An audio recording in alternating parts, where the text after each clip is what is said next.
আসসালামু আলাইকুম ওয়া রাহমাতুল্লাহ।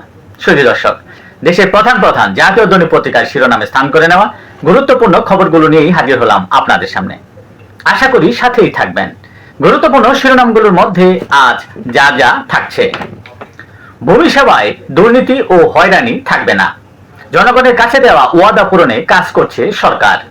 ভূমি সেবা মেলা উদ্বোধনকালে এসব কথা বলেন প্রধানমন্ত্রী তারেক রহমান। ১ জুলাই থেকে সরকারি কর্মকর্তা ও কর্মচারীদের নতুন বেতন কাঠামো বাস্তবায়ন শুরু।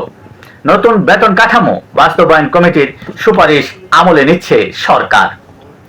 দ্বিপক্ষীয় অংশীদারিত্ব আরো জোরদারে বাংলাদেশ ও যুক্তরাষ্ট্রের অঙ্গীকার পুনর্ব্যক্ত। পল কাপুর সহ মার্কিন কর্মকর্তাদের সঙ্গে বৈঠকে পররাষ্ট্র প্রতিমন্ত্রী শামা ওয়াজেদ এই কথা বলেন। আওয়ামী লীগ সেদিনই ব্যাক করেছে যেদিন মবস্টারদের দেশে হিরো বানানো হয়েছিল। ফেসবুক পোস্টে এ ধরনের কথা বলেন সাবেক উপদেষ্টা মাহফুজ আলম। পটুয়াখালীর বাউফলে বিএনপি ও জামায়াত উত্তেজনা, অবরুদ্ধ সেতুমন্ত্রী। সেতু নির্মাণের সম্ভাবনা যাচাই করতে গেলে এ ধরনের ঘটনার শিকার হন সেতুমন্ত্রী।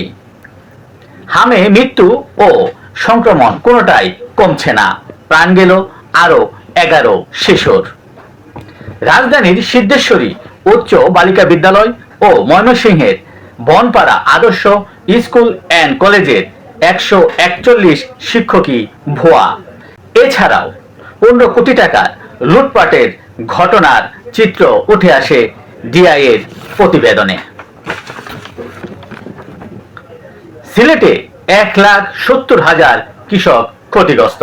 হাওরে চালের ক্ষতি 2 লাখ টন, দাম বাড়ছে।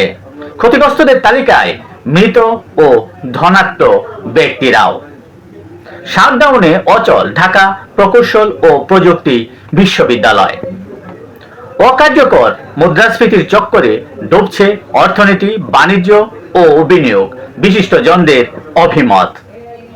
ঈদ যাত্রায় ভোগাবে যানজট। 7 মহাসড়কে যানজট প্রবণ 94টি স্থান চিহ্নিত করেছে কর্তৃপক্ষ।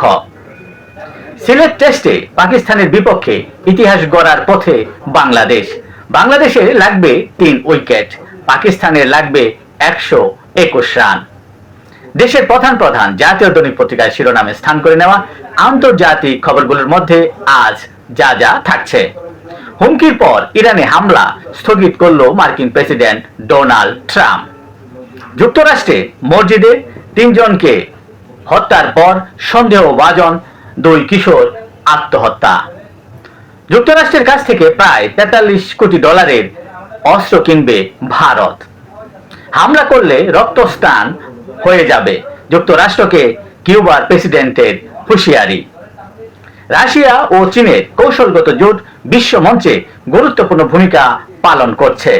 বেইজিং সফরের আগে পুতিনের ভিডিও বার্তায় এসব কথা বলা হয়।